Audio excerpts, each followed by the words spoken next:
జయ జయ శంకర హర హర శంకர ஸ்ரீ மகா பெரியவா சரணம். ஆர்யா சதகம் ஸ்லோகங்கள் 61 to 80, 61 முதல் 80 வரை. துஷ்யாமி ஹர்ஷித ஸ்மர சாசனயா காஞ்சிபுரி கிருதாசனயா स्वासनया सकल जगत् पासनया कलितशम्बरासनया प्रेमवती कम्पायां स्थेमवती यदि मनस्सु भूमवती सामवती नित्यगिरा सोमवती शिरसि पादिहैमवती कौतुकिना कम्पायां कौसुमचापेन कीलितेनान्तः कुलदैवतेन महता कुट्मलमुद्रां धुनोदुन प्रदीपा यूनाकेनापि मिलत देहा स्वाहा सहायतिलकेन सहकारमूलदेशे संविद्रुभा कुडुम्बिनी रमते कुसुमशर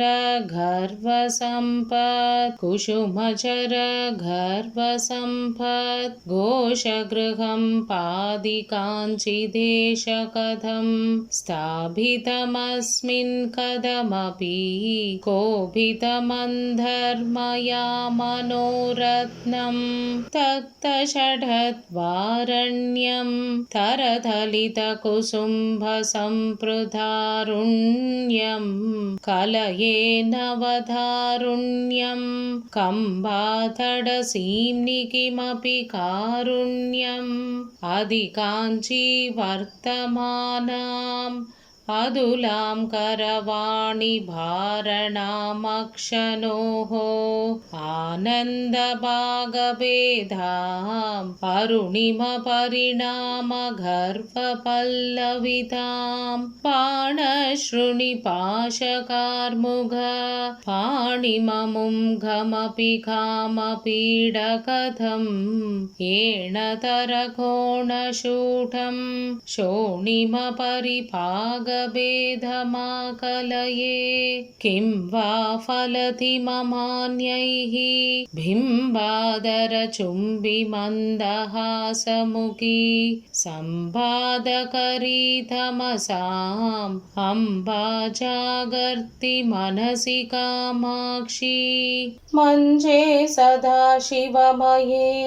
परशिवमय ललितबाष्पपर्यङ्के अधिचक्रमध्यमास्ते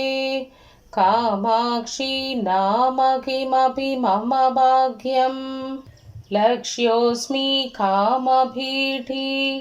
लासिकया कनकृपाम्बुराशिकया श्रुतियुवती कुन्दलीमणि मालिकया दुहिनशैलबालिकया लीये पुरहरजाये माये धवधरुणपल्लवश्चाये चरणे चन्द्राभरणे काञ्चीशरणे नधार्ति संहरणे मूर्तिमधि मुक्तिपीजे मूर्ध्निस्थभगितचकोर साम्राज्ये मोदितकम्बाकुले मुहुर्मुहुर्मनसि मुदितशास्माघं वेदमयीं नादमयीं बिन्दुमयीं परभदोत्यधिन्दुमयीं मन्त्रमयीं तन्त्रमयीं प्रकृतिमयीं नौमि विश्वविकृतिमयीं पुरमदन पुण्यकोटि पुञ्जितकविलोकशुक्तिरसधाटी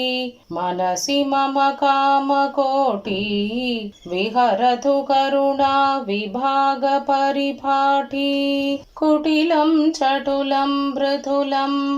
मृदुलं कचनयन जगनचरणेषु